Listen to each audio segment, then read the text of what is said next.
7h44, tout le monde se réjouit de la libération des 4 Français qui avaient été enlevés au Niger, mais on ne peut pas oublier les autres. Thomas Soto, vous recevez ce matin Diane Lazarevic pour l'interview vérité d'Europe 1. Bonjour Diane Lazarevic. Bonjour. Vous êtes la fille de Serge Lazarevic, enlevé en novembre 2011 au Mali, en même temps que Philippe Verdon.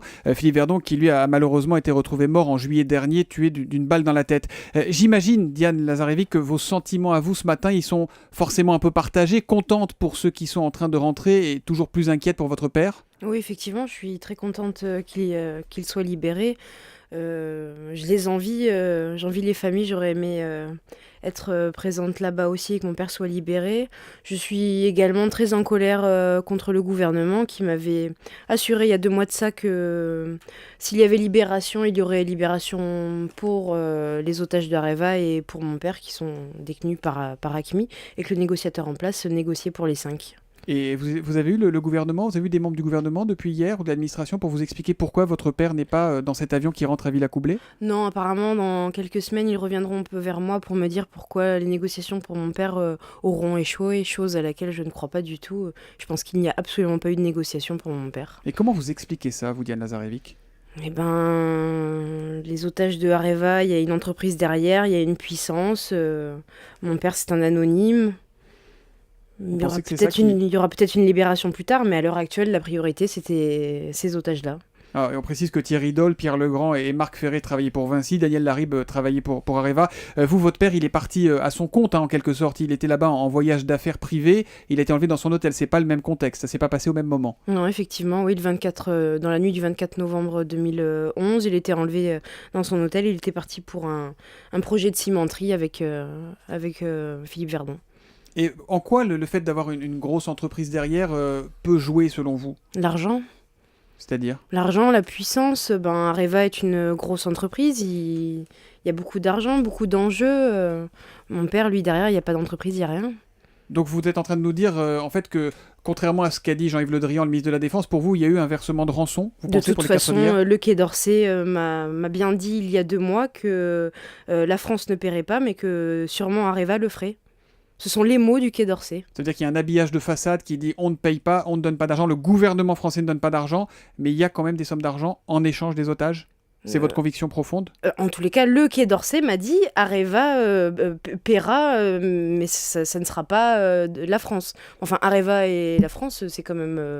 Assez proche. Assez proche. Alors, j'ai eu le ministre de la Défense au téléphone hier soir, Diane Lazarevic, Jean-Yves Le Drian, qui était encore au Niger.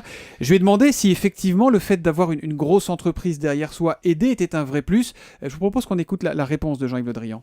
Pas du tout, pas du tout. Il y a d'autres otages. Moi, je pense aussi à eux en ce moment. Et pour tous les cas, il faut de la détermination et de la discrétion. Si elle dit que quand il n'y a pas une grande entreprise derrière, on ne peut pas être libéré, vous lui dites quoi ? C'est l'émotion ? C'est censé ? Non, je comprends que le fait que tout le monde ne soit pas rentré encore puisse entraîner des déceptions, que je partage, mais que les familles de ceux qui ne sont pas encore rentrés sachent que la même détermination existe pour chaque cas d'otage. Diane Lazarevic, la même détermination pour chaque otage, il comprend votre déception. Vous lui répondez quoi, Jean-Yves Le Drian, ce matin ? Que c'est vraiment de l'hypocrisie. Que j'ai du mal à croire que le président de la République, aujourd'hui, qui va être à Villacoublay, à accueillir 4 otages d'une grosse entreprise, je comprends pas. Mon père, c'est un anonyme. Et il est toujours plus important pour le président de la République d'avoir libéré 4 otages qui sont super médiatisés, où il y a une entreprise derrière. Pardon, mais mon père, c'est un anonyme, il est rien, quoi. Vous n'avez plus confiance aujourd'hui dans le gouvernement, dans sa façon de mener les négociations ? Aujourd'hui, je suis déçue. J'ai toujours défendu le gouvernement, toujours été dans leur sens. Je me demande pourquoi. Je suis dépitée, en fait. J'ai pas de mots, il y a pas de je suis contre ou pour, je suis dépitée, voilà. Comment on vous donne des nouvelles de votre père ? Les dernières que vous avez eues datent de quand ?